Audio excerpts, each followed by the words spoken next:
A rotina não para, o tempo acelera, mas aqui a gente senta, respira e espera. Mãe, mulher, tantas vidas num só lugar. Puxa a cadeira, vem desabafar. E entre uma sessão e outra, a gente se encontra, a gente se escuta. A pausa que abraça, a vida que pulsa. Bem-vinda ao seu tempo, entre uma sessão e outra. Olá, mulheres, sejam muito bem-vindas a mais um episódio do Entre uma Sessão e Outra, o nosso podcast, que não é terapia, mas é terapêutico. Eu sou a Fabíola de Gasperin, sou psicóloga, sou mãe, esposa, madrasta, e eu vou guiar vocês nesse processo, nessa segunda temporada. Hoje eu queria agradecer os nossos parceiros, primeiramente a Borboletar, que é esse espaço incrível que a gente está. Esse mês, agora de julho, tem férias, então tem colônia de férias, a mãe pode vir tomar um café, tem cuidadoras, monitoras, é uma delícia, gente, aproveita. Traga seu filho, que é muito gostoso, a mãe aproveita e descansa junto. Também quero agradecer a Droga Farma, que é o nosso parceiro aí, desde a primeira temporada, né? É a única farmácia que fica 24 horas aberta em Franca. E se você não é de Franca, acesse o site que eles entregam para todo o Brasil. E também a HD Mídia, que é a nossa produção, que é quem grava o nosso podcast, quem faz a edição. Se você quer gravar um podcast, você quer gravar conteúdo para a internet, fazer um vídeo ao vivo, contrata eles que é garantido. Hoje eu estou aqui com duas pessoas muito especiais. Hoje eu vou só ouvir, né? Porque são dois psicólogos maravilhosos, né? Assim, a gente vai falar sobre saúde mental, sobre gênero, diferença de gênero, sobre estratégia para a saúde mental da mulher, e vai ser muito bacana. Muito obrigada, Ricardo, muito obrigada, Ana Flávia. A Ana está de novo com a gente aqui, que bom, né? E eu queria que vocês se apresentassem para o pessoal. Eu primeiro? Pode ser. Quero agradecer novamente, entre uma sessão e outra, né? Estou aqui pela segunda vez. A primeira vez foi sensacional, foi mágico. Tive muitos feedbacks positivos, então uma honra estar aqui. Obrigado pelo convite novamente, ainda mais do lado do Ricardo, um amigo e um profissional que eu admiro tanto, né? A Fá, com certeza aí. Nós já temos uma linda trajetória que inclui maternidade, formação, enfim, né? Eu sou Ana Flávia, sou psicóloga de formação, gestora institucional da APAI de Patrocínio Paulista, atuante no terceiro setor há 10 anos, mãe atípica. E se eu puder adicionar, um furacão cheia de informação, cheia de conteúdo, completa, tudo que a gente fala com a Ana, ela, eu vou te ajudar, eu vou fazer isso, eu vou fazer aquilo. Sensacional, né? E um furacão, então vou aderir. E você, Ricardo? Muito bom. Primeiro, queria agradecer, eu estou muito feliz de poder estar aqui, de ter recebido seu convite, ainda mais com duas mulheres tão especiais, né? Já tivemos uma história, né? Sim. Anterior de graduação, e Ana, estamos construindo ainda algumas coisas, né? Alguns projetos. Sempre nessa possibilidade. E de poder estar aqui nesse podcast que é voltado, né, para mulheres, mas tenho certeza que alguns homens também assistem, né? Detalhe, você é o primeiro homem Olha que coisa a vir boa. conversar com a gente. Olha que coisa boa, né? Acho que cada vez mais a gente precisa ocupar esses espaços, né? Sim. Mesmo não tendo esse lugar de fala, a gente precisa ir ocupando esses espaços até para que a gente possa compreender, né? Sim. Mas eu sou o Ricardo, eu sou psicólogo de formação, tenho orientação aí psicanalítica, tenho mestrado em saúde mental e estou aí engajado no doutorado. Estou super feliz, inclusive. Além disso, desenvolvo outras coisas, né? Presto consultoria Franca, região, né, Ana? Consultoria na área de gestão de pessoas. Atualmente estou mais com a NR1. Mas além disso, dou aula também, atendo na clínica. Então, assim, faço muitas coisas, né? Acho que nós estamos um trio aqui acontecido, né? Porque a gente está sempre fazendo algumas coisas. Exatamente. Né? Acontecido. Ótimo. Pois é. E assim, vamos falar um pouquinho sobre saúde mental, né? Qual é a definição? O que é ter saúde mental? O que é não ter saúde mental, na visão de vocês, na parte na leitura que vocês têm do dia a dia mesmo, das vivências, das pessoas que vocês têm contato, né? Quer começar, Ana? Eu vou de cá.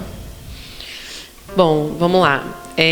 Quando você falou, a primeira coisa que veio na minha cabeça é o conceito de saúde, que a gente estuda lá na faculdade. O que é saúde, segundo a OMS? Você chegar e falar o que é saúde. Não existe um conceito de saúde em que tudo esteja 100%. Então, a OMS vai definir saúde como um bem-estar, né? Porque ninguém está 100% o tempo todo. Como a própria sensação, como eu estou me sentindo. Então, assim, saúde é um bem-estar social, emocional, físico. Então, quando você fala saúde mental, a minha compreensão é de que você tenha um bem-estar ali, né, com a sua psique, a forma como você interpreta as emoções, os sentimentos do cotidiano. Há 10 anos atrás, lá na faculdade, o pessoal falava assim, psicologia vai ser a profissão do século. E, de fato, estamos diante hoje de uma sociedade pós-pandêmica, super adoecida. Então, assim, o que é hoje saúde mental? Quem tá tendo? Você rola no Instagram ali, né? Todo mundo, saúde que mental todo tá em mundo tem dia. no Instagram, né, gente? Pois é. Porém, hoje fala-se muito sobre saúde mental, né? E para você? Que bom que fala-se muito, né? Bom, né? Que bom, porque eu acho que isso traz referência para as pessoas. A ideia é essa. Olha só, não é normal não se sentir bem o tempo todo. Eu acho que a saúde mental talvez seja isso, né? Ter essa consciência de em qual momento estou me sentindo bem, não estou. Você acha que... E como que você faz quando você não está se sentindo bem, né? Quais Que são as recursos você estratégias? tem? Eu fico pensando no estímulo. Então, hoje eu vejo que nós estamos numa sociedade extremamente estimulada. Então, o tempo inteiro a gente tem coisas, situações que vão nos atravessando. O tempo todo isso acontece. E aí, como é que fica a nossa saúde mental? Então, eu não consigo pensar a saúde mental dissociada do mundo, né? Do que a gente está vivendo do ambiente. Então, eu penso que esse ambiente, ele o tempo todo vai provocando a gente a pensar a nossa saúde mental. Então, a gente fica muito suscetível às coisas hoje. Então, esse movimento suscetível, eu acho que vai levando a gente à ausência de saúde mental. Tem um autor que eu gosto muito, que é o Winnicott. Ele fala assim que a ausência de saúde mental é quando a gente se desencontra da gente mesmo. É claro que ele fala de um jeito mais bonito. Duvido. Adorei. Tô Duvido que ele fala de um Pode jeito ser mais bonito, mas é muito menos claro do que o que você Pois é, falou. Pois é. Muito menos acessível. E esse desencontro a gente vive o tempo todo, né? Sim.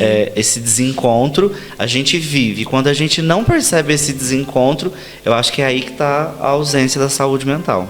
Então, a definição seria talvez o encontrar-se.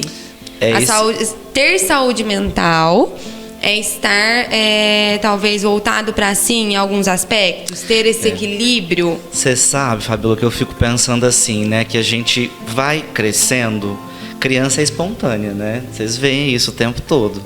Então, eles pensam, eles falam, eles se colocam o tempo todo.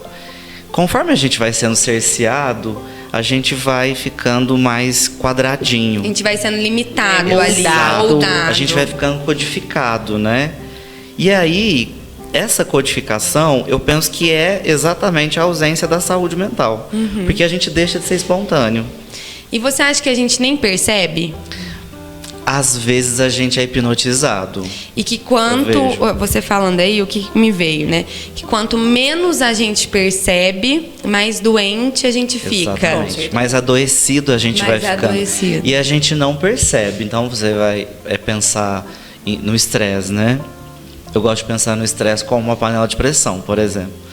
E que ela faz o barulhinho e uma hora ela pode estourar se você não vê, né? Vai gradativo, né? Ela começa com de repente ela aumenta, né? Se você não presta atenção nesse você pode acabar explodindo, né? E eu penso que a gente também é assim. Eu penso que a gente vem numa cultura de... vamos esperar mais um pouquinho. Eu tô sentindo isso, mas eu vou esperar mais um pouquinho. Tem uma Tá tudo analogia bem. que eu gosto tanto, que fala sobre essa explosão, que são as boias debaixo d'água. Vocês lembram? Se imagina numa piscina, né? E uma pessoa joga uma boia e fala para você assim: abaixa essa boia embaixo da água, você vai conseguir. É Por uma um só. tempo. Aí, de repente, joga mais uma. E aí você vai colocando uma debaixo do pé, a outra no meio da perna, a outra debaixo do outro pé, uma aqui, uma aqui. Chega uma hora, como que essas boias vão subir? Tudo de uma vez Exatamente. só, né? E aí é como se fosse uma explosão, assim. Então, quando a gente não presta atenção nas pequenas boias que a gente está afundando, quando subir, sobe de uma vez só. Excelente analogia, Ana. Uma explosão, Não é minha, né? Rita, professora Rita da faculdade, lembra? De personalidade. Personalidade. E assim, quando vocês olham para as pessoas que vocês convivem, qual que é o primeiro sinal de que essas boias estão subindo? Qual poderia ser esse primeiro sinal? Por exemplo, um estresse, uma insônia, um pico de ansiedade, um choro que assim é incontrolável. Eu vejo que fica misturado, sabe? Quando você olha para a pessoa, até por conta da convivência que se tem, geralmente pergunta, né? Tá tudo bem? Se você pergunta, tá tudo bem? Acho que já é um indicador que você percebeu alguma coisa na pessoa que alega, né, ou que mostra que não está bem. É claro que dá para a gente pensar na projeção também, né? Pode ser que eu não esteja bem e estou perguntando, projetando no outro, né? Esperando que o outro Pois me é. pergunte de volta para que eu possa responder. Pois é, mas em muitos casos a gente percebe isso. Eu vejo assim que as pessoas, elas estão muito... nós, né? Você chega para trabalhar, então eu dou aula também. Então eu percebo nos alunos, né, a questão da disponibilidade. Eu penso que se você tem uma disponibilidade interna, se você tem espaço interno, você consegue oferecer esse espaço para o ambiente que você está.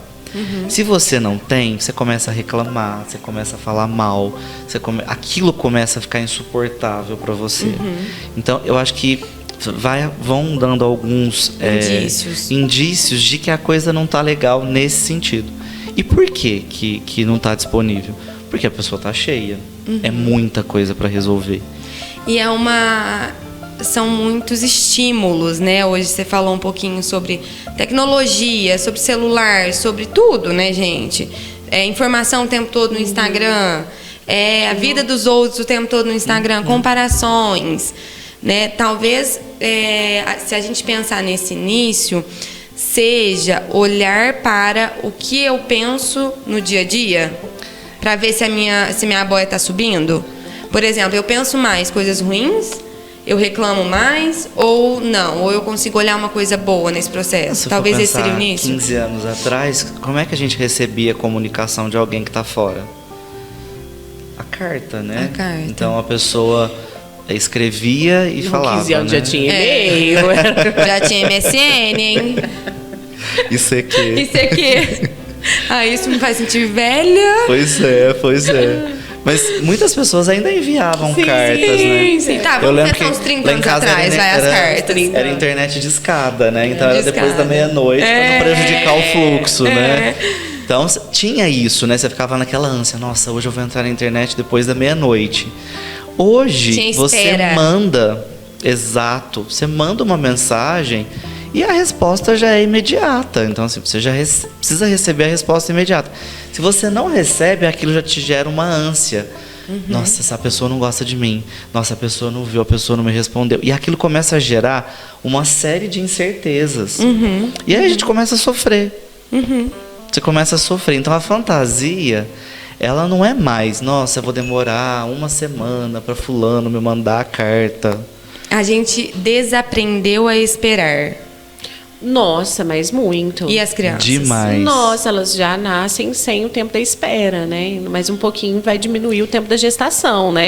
Pois é. Não, 9 é muito, vou começar a nascer. E qual aí no que é a trimestre. consequência disso para a saúde mental?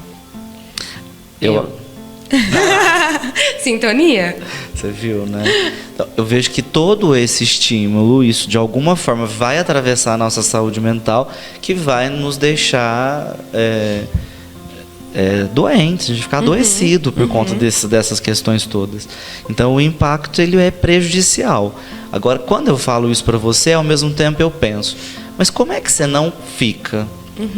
Como é que você não fica? Porque você tá. A gente já está numa sociedade. Vive nesse mundo. Lembra, né? Quando a gente estudava, que os professores falavam, né? Pode uma sociedade não estar adoecida? Como pode, né, uma sociedade não estar adoecida? O Freud falava isso lá no Mal-Estar da Civilização, né? Então, a gente fica. Agora, o que eu vejo dentro disso que você perguntou é assim: o que eu faço, né? Que tipo de estratégia eu preciso pensar ou eu posso olhar que vai contribuir para que eu não fique embandado, né? Para que eu não fique no bando, né? Como é que eu vou sair desse movimento de adoecimento? Assim, eu penso que a gente está... a gente desaprendeu a esperar e a gente está no automático o tempo todo. Então, para sair desse movimento automático, porque são muitos estímulos, o que a gente precisa? Voltar para a realidade. E a gente não faz isso, viu, Fabiola? Você sabe que nos treinamentos que eu dou, eu pergunto pro pessoal, né? O que você fazia que te deixava bem? Eu costumo brincar com o FIB, né? Tem o PIB. Eu costumo falar que a gente tem um FIB também, que é a felicidade interna bruta, né? Como é que tá nosso FIB? O que eu fazia que eu não fazia mais?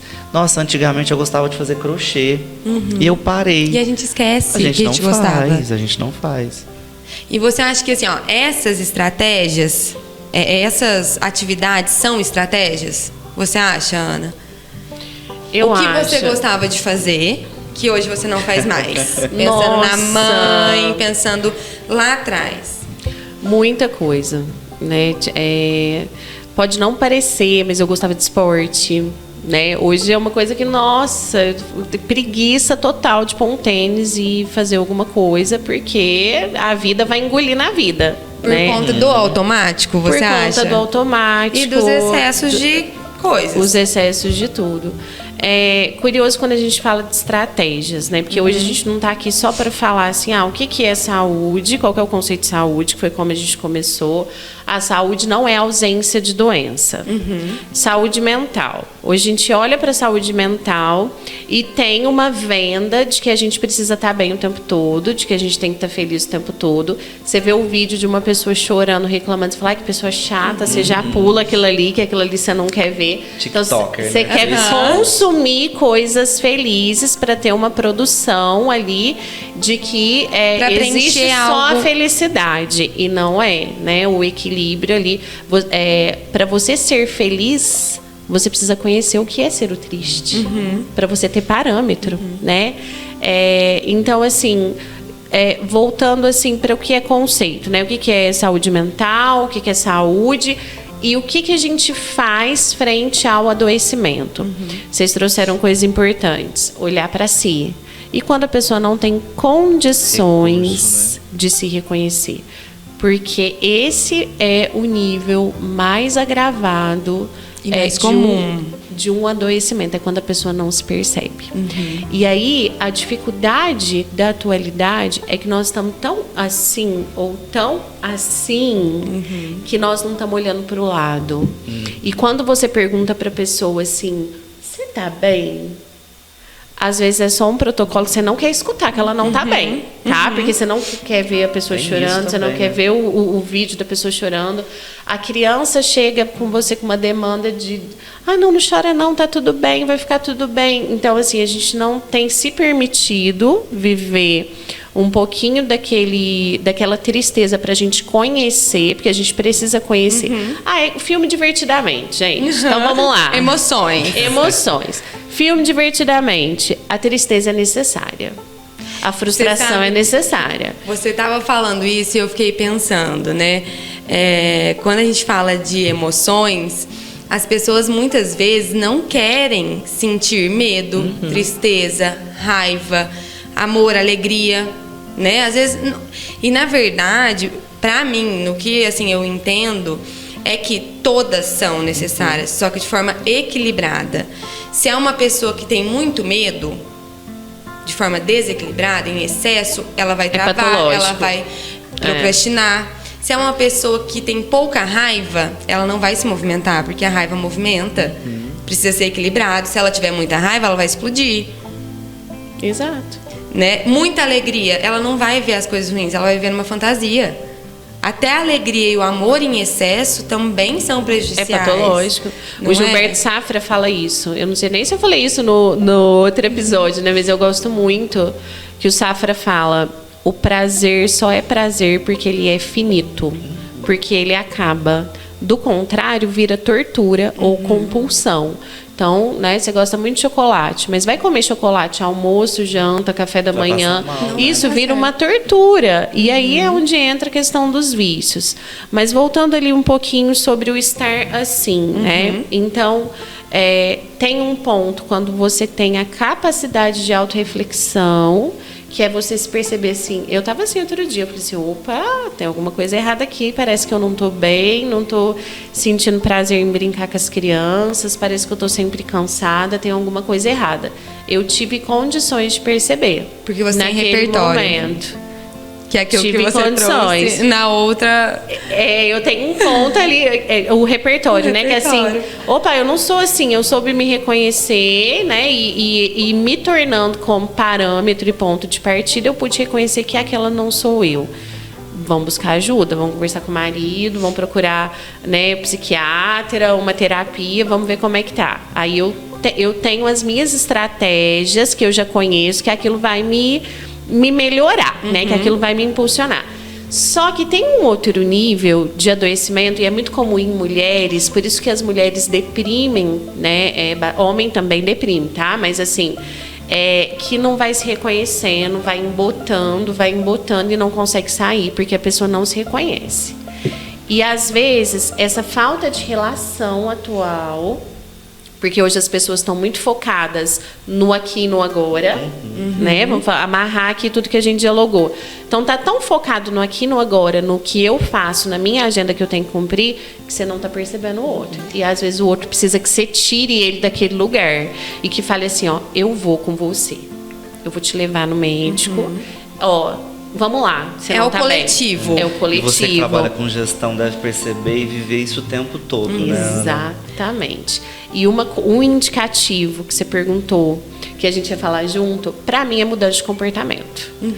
Tudo começa como mudança sutil de comportamento. Vou dar um exemplo, né? Nós estamos falando de saúde mental, a gente remete a adulto, mas vamos pensar que tem saúde mental da infância também, né? Tem criança que adoece. E o índice está enorme hoje, né? Ansiedade. É assustador. A ansiedade é outro aspecto que eu penso que é a mesma coisa. A gente precisa de um nível de ansiedade. Precisa. Sim. É a ânsia pela vida. Né? Só que o problema é o muito ou o pouco. Deixa eu me humanizar aqui. Sim, por favor. Eu tenho um ódio de quem tem falta de ansiedade. Porque, gente, sabe aquela pessoa muito tranquila, aquela que assim, ó, a água tá correndo pra baixo, tá correndo pra cima, e a pessoa tá tudo bem. E eu assim, gente, mas tem que entregar isso amanhã ainda. Mas é o que a gente falou. Viver, né, Ana? E aí de se ausentar dos excessos, das faltas. Vamos ser um pouco mais ansioso, porque tem um povo tão tranquilo que eu falo, oh meu Deus. Mas assim, volta. Realmente a ansiedade em excesso, né, gera ali algum prejuízo. A falta de ansiedade gera o prejuízo, a gente precisa. Voltando para a questão infantil, hoje o que a gente vê de crianças ansiosas é um absurdo. Que para mim é resultado da tecnologia.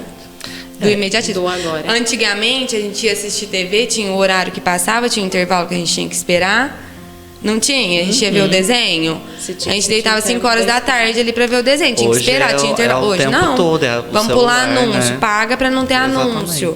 Então, assim, eu acho que esse super estímulo, por isso que a tela, entrando um pouco nesse assunto também, ela é prejudicial nesse sentido. Eu não sou contra telas.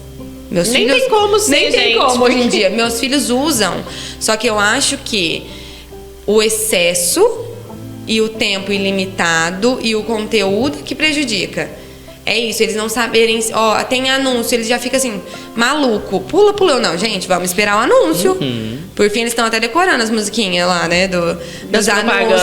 Mas, gente, isso não é saudável de alguma forma? Eles dentro do esperar, eles né? Que a gente tava esperar. Eles precisam esperar. Você falou das suas estratégias, do olhar para si, sabe o que eu lembrei? Muitas vezes acontece comigo de estar na correria com as crianças, e aí quando as crianças não estão comigo e eu sento para comer, eu como correndo. Aí eu tô comendo correndo, assim, não tem ninguém, e eu falo... Uai. Gente, pera, eu preciso ter esse repertório, voltar, e nem sempre é. Às vezes eu percebi depois que eu já tô passando mal porque eu comi correndo, né? Mesmo com o repertório. Assim, qual seria a estratégia para essas mulheres, pensando que o nosso público maior são as mulheres, mães, conseguirem voltar para si e sair desse automático, Ana? Sair desses extremos, dessas polaridades, dessas emoções? Primeiro, para e tenta reconhecer que boia que você pode soltar. Porque ninguém vai conseguir soltar tudo de uma vez. Mas aquilo que você pode dividir, divida. É o que a gente estava falando há um tempinho atrás ali. A mulher, ela foi acumulando papéis. Ela não foi só conquistando. Ela foi acumulando papéis e ela ficou com uma parcela muito grande aí das responsabilidades da vida. Então, reconheça aquilo que você pode soltar, aquilo que você pode dividir. E assim, hoje a gente fala muito em sororidade, movimento feminista, né? Manas, sisters. Gente, vamos olhar verdadeiramente para essa pessoa que está do nosso lado e olhar se ela tem algum comportamento ou algum indicativo que remeta a um adoecimento. Porque as pessoas adoecem do nosso lado e a gente não está prestando atenção porque a gente está focado na nossa vida, esse mundo mais individualizado, né? Então, assim, o primeiro ponto o que você pode dividir? O que você pode soltar? O que você está pegando que não é seu, que é responsabilidade do outro, né? Você tem condições de fazer isso? Segundo, tem coisa que você não dá conta sozinho? Tenta pedir ajuda. Eu não tenho para quem pedir ajuda, eu não tenho rede de apoio. Tenta construir a sua rede de apoio, porque não tem como a gente ser sozinho. E assim, às vezes uma rede de apoio é ir no parquinho conversar com uma mãe. Exatamente. Que tá lá também. Ventila, né? Ventila. Você vê outras situações. Vocês estão falando, há umas 3 semanas atrás eu fui para uma formação de um curso, né? Em São Paulo, de masculinidades. E aí eu fiquei muito incomodado. Não com a formação, mas os 2 facilitadores, nós estávamos umas 25 pessoas, então tinha 20 homens e umas 5 mulheres. E aí o facilitador, ele fez algumas atividades, então assim, o curso era muito dinâmico. Então a gente tinha que levantar em alguns momentos, ele ia conduzindo, ia andar pela sala, né? E de repente você parava em frente a uma pessoa e ficava olhando no olho dela. Já gera um desconforto. Que aflição. Mas porque a gente não está acostumado mais a olhar no olho. A gente não tem mais intimidade. A gente não fica mais num movimento de intimidade com a outra pessoa. Então tiveram pessoas que não conseguiram. Então tiveram duplas que eu parei, né? Eu e a outra pessoa, que eu olhava e a outra pessoa não conseguia, a outra pessoa abaixava o olho, né? E eu achei muito interessante isso, ao mesmo tempo que eu fiquei incomodado também, porque esse é o reflexo, né, da nossa falta de intimidade. Então, enquanto você falava... De conexão, né? Você e a Ana estão falando de uma coisa que eu acho muito importante. Acho não, tenho certeza, que é a coisa do sensor. A gente precisa acionar o nosso sensor. Porque às vezes a gente vai no comboio, né? A gente vai e vai fazendo e vai tratorando. A gente fica tratorando as coisas. E a gente não para olhar para nós. Então, você falou desse movimento da gente conseguir olhar para o outro. Eu penso que a gente consegue olhar para o outro à medida que a gente consegue olhar para a gente. Com certeza. Se a gente não entende o nosso enredo, as nossas questões pessoais ou como é que a gente está, tão pouco a gente vai ter disponibilidade para o outro. Isso fosse uma coisa que eu achei muito legal. Às vezes, no automático, a gente fala, tá tudo bem? A gente pergunta tudo bem, mas a gente não quer escutar. Sim. Eu não quero ouvir aquilo que a outra pessoa que tem. A regra social, né? Se uma pessoa exato, encosta em prescritivo. você e começa a falar sobre o que não tá bem, Escute. escute. Mas como que a gente interpreta? Ai, que chato. Ai, nossa, não para E se a gente de tá reclamar, adoecida, a gente não fala, para né? de reclamar. Principalmente se a pessoa tem a necessidade de contar a mesma história várias vezes. Eu tenho uma amiga, vou falar o nome dela, a Ellen, porque ela é pública. Ela é pública. E Eu ela adoro. trouxe pra mim. Eu vou expor. Ellen Saraiva. Ela disse assim pra Sobrenome. mim. Sobrenome. Ela disse assim pra mim: eu te amo muito, porque você escutou a minha história e a mesma história várias vezes quando eu mais precisei.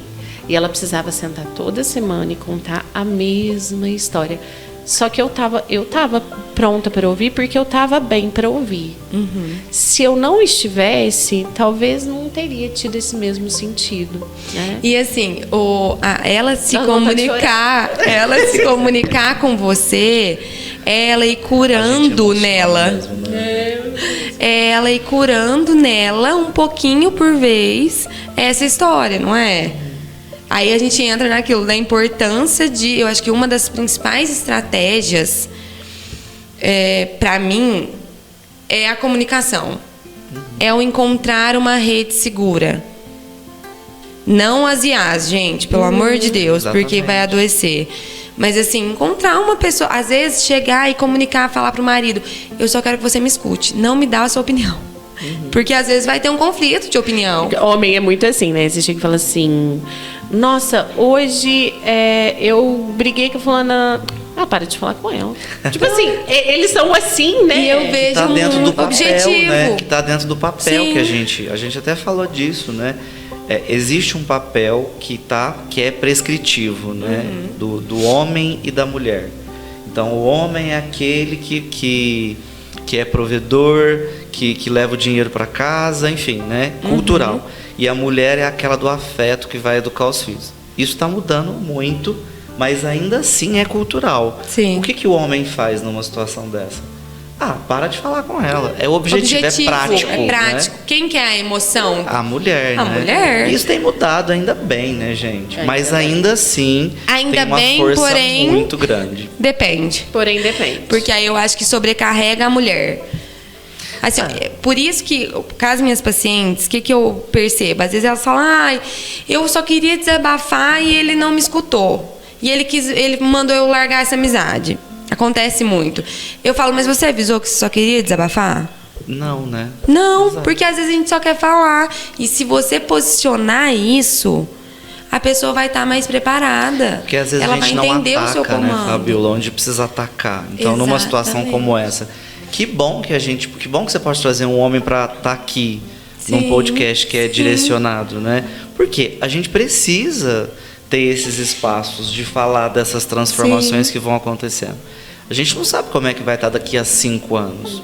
A gente não tem esse controle. Mas às vezes a gente ataca onde não precisa atacar. Então, essa questão da comunicação é extremamente importante. Porque o que eu percebo? Que um dos maiores conflitos está na forma como eu me comunico. Então, tem aquela frase que todo mundo já escutou e que é simples, mas que é muito resolutiva. O óbvio precisa ser dito. Precisa isso enquanto ser vocês estavam dito. falando. O óbvio precisa Precisa. ser dito. Então, aquilo que eu penso ali na relação, eu preciso expor. E às vezes, por que a gente não expõe? Porque a gente tem medo. A gente tem medo de magoar, porque a gente vive relações que são fragilizadas. Será que se eu falar isso para Ana, ela vai me olhar de outro jeito? Será que se eu olhar desse jeito para a Fabiola, porque eu tô com raiva, ela vai gostar de mim? Então a gente também começa a criar outros estereótipos que vão deixando a gente no quadrado, né? Mas tem a questão da expectativa também. Por Que quê? não dá para negar, né? O que acontece? A mulher, ela tem uma condição maior de ter um pensamento sistêmico e olhar para tudo ao mesmo tempo, né? A mulher tem 1 milhão de portas abertas, o homem tem uma gavetinha. Então, ele vai pensar naquilo ali, começo, meio e fim, é o funcionamento cerebral, o jeito que o homem é. E também não precisa me olhar torto, vocês homens, não, porque é isso mesmo, né? Então, quando a mulher precisa quando o homem precisa de alguma coisa, a mulher já ligou, ela já preparou, ela já organizou, ela já foi, ela já fez todo um preparativo para que aquilo aconteça. Quando a mulher precisa, ela precisa dar o direcionamento. Dizer o óbvio também é sobrecarga. Porque às vezes você diz o óbvio várias vezes e aquilo se torna uma sobrecarga. Eu entendo que precisa ser dito porque o outro precisa saber, porque se ele não souber, como é que ele vai fazer? Só que muitas vezes, e isso assim, queixa de pessoas que eu convivo assim, poxa vida, eu já falei isso tantas vezes, né? E quando é pra ele, eu faço assim. E quando é a minha vez, ele não... É óbvio que eu precisava disso, porque é que ele não fez, né? Mas é uma questão de parceria também. Né? Gente, você sabe que assim, pra mim, não existe certo ou errado no relacionamento. Não existe. Existe consequência. Quando você me fala, a mulher já foi, fez tudo e tudo mais, que consequência que o homem teve nisso? A gente está acostumado a assumir todos os papéis. Então, o homem não aprende, consequência boa ou ruim, a fazer isso. Por exemplo, nós estávamos falando antes de começar a gravar sobre o gás, trocar o gás, trocar a resistência do chuveiro. Não é sobre ser machista, ser feminista. É sobre, se eu trocar o gás, por que meu marido vai trocar? É um detalhe que eu penso. Se eu for trocar a resistência, por que meu marido vai trocar? Mas aí eu vou ficar tomando banho gelado, mas é a consequência de todo mundo da casa, não é? Eu acho que a comunicação clara, ela vem para trazer esse lugar de equilíbrio, de comunicar sem atacar, para que a pessoa não precise se defender, e de assumir cada um a sua consequência ali. Olha, eu vou fazer isso, parceria, que é o que você trouxe também. Eu vou fazer isso, mas você vai fazer esse outro aqui. O combinado é o combinado. A gente fica no eterno churastei, churagô, né? Então, assim, eu não faço, você faz, eu vou esperar ela Vira fazer. o quê? Vou esperar Competição. ela fazer. Aí tem um imaginário. Você falou dessa coisa do certo e errado, né? Eu tenho aprendido a não generalizar algumas situações. Até de papéis, né? Disso que você falou, né? Outro dia o chuveiro lá em casa queimou. E ele é um chuveiro novo, eu achei que precisava de alguém para trocar, né? Porque eu não sabia trocar a resistência. Aí eu chamei o cara, o eletricista, para trocar a resistência, e aí ele não sabia. Aí eu entrei no YouTube, menos de 50 segundos, a gente aprendeu ali, e aí eu não precisei chamar mais ele, porque eu aprendi a fazer, né? Então, ou seja, eram 2 homens ali tentando trocar uma resistência. Então, não consigo generalizar por conta disso. Agora, o que eu vejo dentro dessa questão da comunicação que você está falando é assim, a minha comunicação ela precisa ser assertiva a tal ponto de não ficar no devo ir, devo ficar. Porque às vezes vai criando esse impasse, né? Então, às vezes a mulher fala, fulano, coloca o lixo para fora, porque já é papel, já está posto. Sim. E aí, o fulano não coloca, porque o fulano está lá assistindo o jogo. Aí, de repente, a mulher vai lá e coloca o lixo para fora. Então, aí qual que é a consequência do homem nisso? Entende? Exatamente. O que será que está acontecendo ali na relação? Eu gosto de ir nesse lugar que fica profundo, porque o que está acontecendo naquela relação que ele não pode escutar? Ou que ele não pode fazer aquilo ali? E o que está acontecendo nessa comunicação que a mulher, ela precisa ir lá naquele momento dela, que ela determinou, tirar o lixo e colocar lá fora. Então, eu penso que isso é muito complexo, que nós estamos conversando, porque é profundo. Sim. Porque vai de cada relação, né? Sim, e é aí que entra o certo ou errado, que pra mim não existe. Por exemplo, pra mim é habilidade. É o homem que é o homem que precisa lidar com o dinheiro.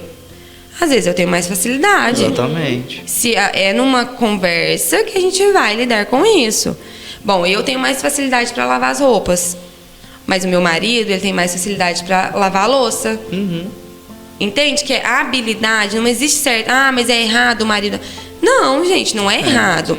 É o combinado. Um combinado que funciona muito lá em casa se um levantar, se nós estivermos os 2 no sofá, um levantar para arrumar a casa, o outro vai ter que ir também, querendo ou não.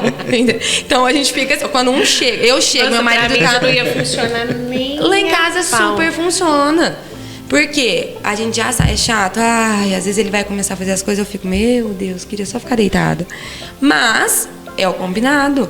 A gente sabe que precisa disso, que demanda. Porque quando eu for fazer, eu sei que ele vai fazer também. Nossa, não. Pra mim não ia funcionar. Você quer... Eu tenho uma necessidade de fazer as coisas no meu tempo. Entendeu?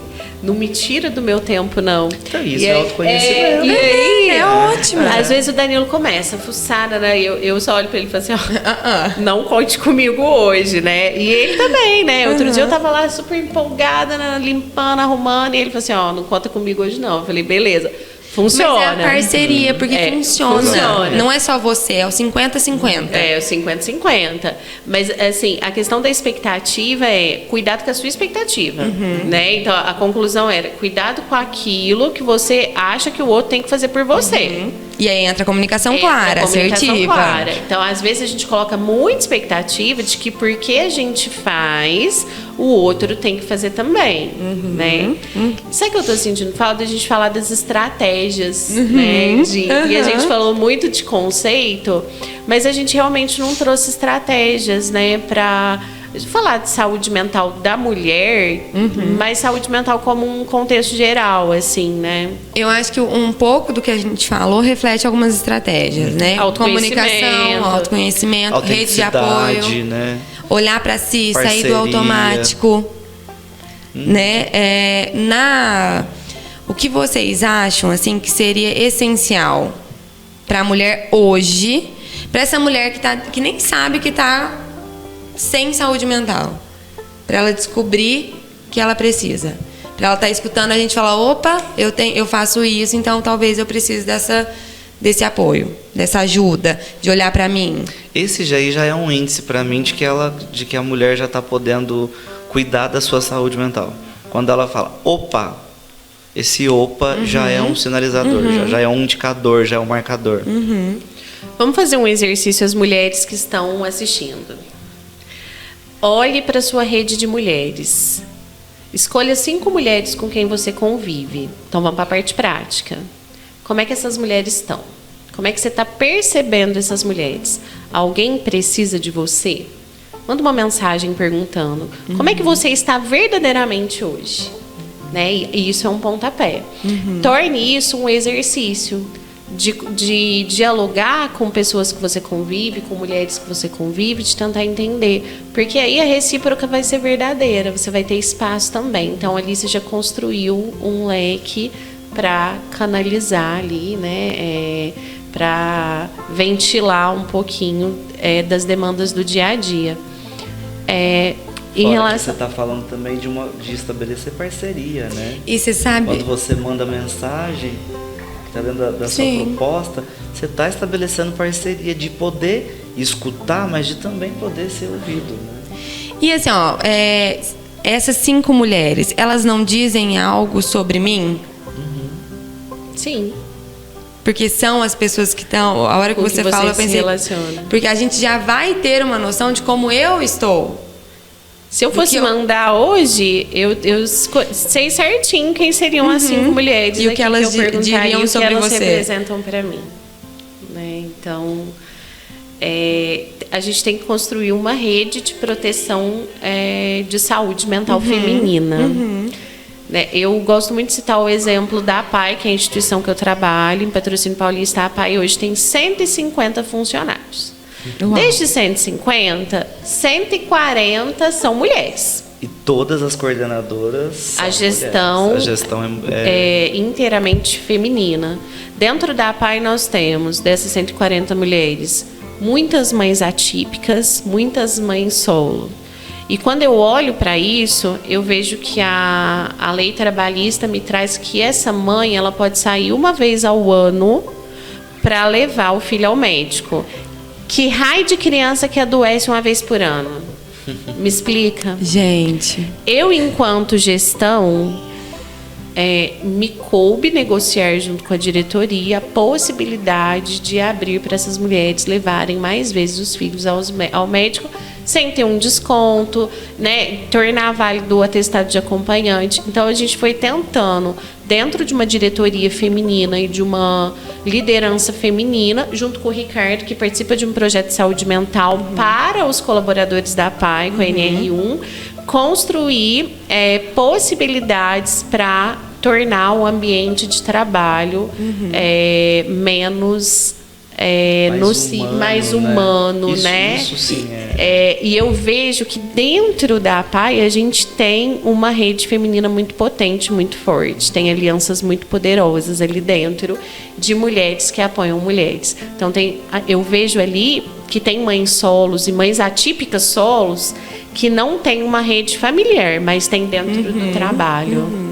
E a importância de ter mulheres na gestão. Exatamente. Porque você consegue olhar, você só olhou para isso porque você é uma mãe e faz sentido. Gente, uma vez no ano, você sabe como fez essa lei. É viver na pele. Quem fez isso? Quem escreveu isso não tem é filhos. mãe. Né? Claro que e não. quando o filho fica doente, é para a mãe que a escola liga. Né? Então, assim, eu acho que criar mulheres que estão na liderança, olhem para o que a gente pode promover para as mulheres da equipe. Sim. Isso é estratégia de saúde mental. Sim. Isso é estratégia de saúde mental. Uma bela estratégia de saúde mental. Ter aliados. Sai da experiência, né? Então, por que vocês promoveram isso? Por que você, ali, enquanto gestora, promoveu isso com a coordenação? Porque você vive isso. Você sabe que as crianças, elas não adoecem uma vez no ano. E isso é muito importante. E no processo seletivo da instituição, a gente dá preferência para contratar mães solos, mães atípicas. Porque a gente sabe que o acolhimento ali dentro da organização... Quem quer trabalhar na PAI fica atento. É diferenciado e são pessoas que serão excluídas de outros processos seletivos. Levar o filho no médico, a gente se organiza. O filho vai fazer uma terapia, a gente se organiza ali. Essa pessoa vai ser muito mais comprometida com o trabalho, porque ali ela está em paz. E o trabalho, às vezes, vai salvar essa pessoa, essa mulher. Não vai dessa sobrecarga. Vai trazer luz para essa saúde mental. E assim, um grande finale ali da estratégia. Isso aqui. Você ter a possibilidade. Então, a gente falou muito mal hoje das redes sociais. Né? Mas também é um recurso. Também é um recurso. Nós se bem vamos chegar usado. na casa, nas pessoas, através das redes. Sim, né? que bom. Só que é aquilo. Para mim, rede social é a mesma coisa que emoção. Tem que ser equilibrado. Que emoção, que ansiedade, tudo. Relacionamento porque é equilíbrio. Eu não acho que a questão é muito legal esse ponto que você levantou, porque eu não acho que a questão é a rede social. É a forma que nós estamos lidando o com ela, excesso, né? O conteúdo, às vezes, que é de comparação. Porque se for pensar a geração atual, geração Z, as gerações atuais, elas já nascem com o terceiro braço, que é o celular. Sim. Então a gente não vai tirar isso em sala de aula, por exemplo. Eu que não que dê um jeito, né, de pensar sobre recurso que eu vou utilizar com os meus alunos, com as pessoas que eu dou treinamento, utilizando o celular. Por quê? Gente, é o tempo todo as pessoas pegam o celular. Apesar que nas minhas palestras e o que eu faço, o pessoal não pega não. O pessoal fica prestando atenção em mim, que é muito legal. Mas você sabe que eu fiquei... Eu não tenho dúvidas. Porque eu sou fã do Ricardo, né? Então ele fala, Eu tô aqui vendo os olhares. Meu olho brilha. Pois é, a gente tem uma achei história, ele fantástico, assim. E assim, sabe o que, pra gente finalizar também sobre redes sociais, que eu acho que é importante falar, é para as mulheres saírem desse automático da comparação e olharem para referência. Tá, eu tô me comparando com essa mulher aqui dessa rede social, mas faz sentido? O ambiente é o mesmo? Eu acho que aí a gente consegue neutralizar essa rede social. Sabe, eu tô me comparando com a fulana que é influenciadora e tudo mais, mas faz sentido? Eu tô me sentindo culpada porque eu não levei meu filho em tal lugar e ela levou. Mas faz sentido? Eu poderia ter feito isso? Eu acho que já fica também... Eu gosto muito dessa volta para a realidade. Sabe? Da gente pensar, é real esse pensamento? Ou é uma fantasia? A minha referência tá onde? Tá em quem? O Caligares, depois da morte dele, eles publicaram um livro sobre essa questão da felicidade. Ele faz uma crítica que eu acho muito legal. Ele fala assim que que felicidade não existe, né? Que o que existe de fato é viver uma vida interessante. E eu acho que a gente só pode viver uma vida interessante quando a gente começa a se perceber dentro da vida. Então, por que a gente não fica tão ansioso? Pouco, a gente estava falando disso, né, aquela hora. Acho que é porque a gente não se coloca na vida. E não se colocar na vida tem um preço, né? E esse preço de não se colocar na vida é uma estratégia que nós podemos pensar também voltado para a saúde, né? Porque se eu não me coloco na vida, como é que eu vou sentir, como é que eu vou viver, como é que eu vou me emocionar, como é que eu vou mudar o curso, né? Não tem jeito. Então acho que é importante isso também. Seria aí esse o seu recado final para quem está assistindo a gente até aqui? Seria. Acho que a gente só pode... Primeiro que eu acho que a gente só pode ter saúde mental quando a gente se afeta, né? É aquela coisa do afeto comigo mesmo, que é o momento que eu posso ter sensor, é o momento que eu posso transformar, é o momento que eu falo, opa...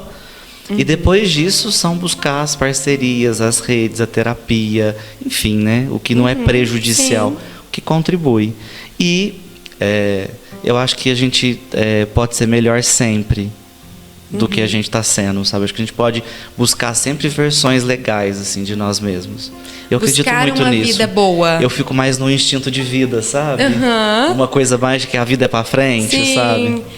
De ter intenção, talvez, é o que fica, assim, que a gente precisa ter intenção, percepção, aceitar ajuda, cuidar de nós mesmos. O que fica para você, Ana, assim, o que você deixaria? Pegando o gancho, assim, arrematando, né? Eu gostaria que quem estiver assistindo, né, quem tiver acesso a esse material, considere que você é o seu ponto de partida. Perfeito. Não é o Ricardo. O Ricardo está no doutorado. Eu não comecei nem o mestrado. Mas já vai começar. Tá me amolando que eu tenho que fazer mestrado. Você é o seu ponto de partida. Se tem alguma coisa que a maternidade atípica me ensinou, é que cada conquista, por menor que seja, importa muito. Então, não interessa se você começou a malhar, você perdeu 500 gramas, e a outra pessoa que começou no mesmo dia que você perdeu 2 quilos. Não desista, porque essas 500 gramas é sua. Você é o seu ponto de partida. À medida que a gente para de se comparar e começa a comemorar as nossas vitórias, por menores que elas sejam, porque são nossas. É isso que vai construir e vai embasar aquilo que você é. Então, eu acho que é o recado que eu deixo, seja você o seu ponto de partida. Gente, muito obrigado. Foi um papo muito gostoso. Nós vamos deixar as redes sociais de vocês aqui para o pessoal acompanhar, né? Todos os conteúdos. Fala um pouquinho pra gente sobre o seu livro. O livro é uma estratégia, né? Na verdade, é um livro construído por 3 pessoas que eu admiro muito, né? Que é a Carol, a Marta e a Selma. Uma delas, inclusive, é a minha orientadora de mestrado. E a gente teve uma oportunidade de escrever um capítulo que é o baralho, né? Os nós do gênero no trabalho. E a gente relatou uma experiência, né, eu e a Selma. E ficou muito legal. Esse baralho ele existe também, a gente utiliza esse baralho. E ele, inclusive, é uma estratégia que eu utilizo em sala de aula com todos os alunos, em empresas também, para falar um pouco desses contextos, né, de estratégia, de transformação, de percepção. Então são movimentos importantes. Quem quiser também, quem tiver interesse, eu ia te perguntar onde está. Entre em contato comigo, que aí eu já direciono a página para o pessoal fazer a compra. Perfeito. Ana, para finalizar, fala um pouco sobre o prêmio de vocês. É verdade. Bom, vamos lá, contextualizar um pouquinho. Há 1 ano e meio, quase 2 anos atrás, eu vi essa necessidade, né, enquanto gestora, de trabalhar a saúde mental dos colaboradores da APAI, que ainda não tinha os 150 funcionários, na época estava beirando 100 funcionários ali. E aí eu fui atrás de montar um projeto, fiz um diagnóstico institucional de como que andava a saúde mental do povo ali, como é que esse povo estava. Estava meio biruta, né? Fiz uma sondagem ali. E aí, eu tinha me aproximado do Ricardo, assim, né? E a gente estava conversando bastante, nós formamos juntos, nós três, né? No mesmo ano, na mesma safra, né? Da psicologia. E aí a gente começou a dialogar. E já tinha ali um rumor da NR1, que agora é essa norma regulamentadora para tratar da saúde mental das pessoas dentro do ambiente corporativo, enfim. E aí veio a ideia, poxa, vamos construir um projeto de saúde mental dentro da NR, para o terceiro setor especificamente, né? E a gente levou em consideração todas as variáveis da PAI. Conclusão, fizemos o projeto e aí teve um seminário da FEAPAIS, que é a Federação das APAIS. Para quem não sabe, só no estado de São Paulo são 308 APAIS. Então, nós nos inscrevemos nesse seminário estadual e nós conseguimos, no estado, o primeiro lugar com o trabalho da NR. Uau. Nós mandamos 2 trabalhos de gestão, ficamos em primeiro e segundo. Uau! E aí, referência em cuidado e saúde mental. No terceiro setor, né? É incrível. A equipe ama o Ricardo. Gente, eu acho importante a gente ter falado sobre esse projeto, porque me traz a importância da saúde mental. Olha, assim, ó, o quanto a gente está olhando para isso hoje. Claro que ainda é uma sementinha, eu acho, né? Assim, no geral, no mundo. Mas, assim, existem pessoas que estão olhando para isso. E vocês são essas pessoas, e é incrível, né? É incrível. O pessoal está começando a fazer NR, nós já estamos com o PGR. Exatamente. Estamos lá na frente. Nós estamos lá na frente. Bom, então é isso. Muito obrigado, gente, por ter trago tanta informação. Acho que a gente vai conseguir chegar em muitas pessoas. Né? Muito, muito obrigado mesmo. A gente que agradece, né, Ana? Delícia estar aqui. Mulheres se cuidem. E você que acompanhou até aqui, curta o nosso vídeo, compartilhe com quem precisa ver isso também. Se inscreva no nosso canal. Eu te espero na próxima. A rotina não para, o tempo acelera, mas aqui a gente senta, respira e espera. Mãe, mulher, tantas vidas num só lugar. Puxa a cadeira, vem desabafar. E entre uma sessão e outra, a gente se encontra, a gente se escuta. A pausa que abraça, a vida que pulsa. Bem-vinda ao seu tempo. Entre uma sessão e outra.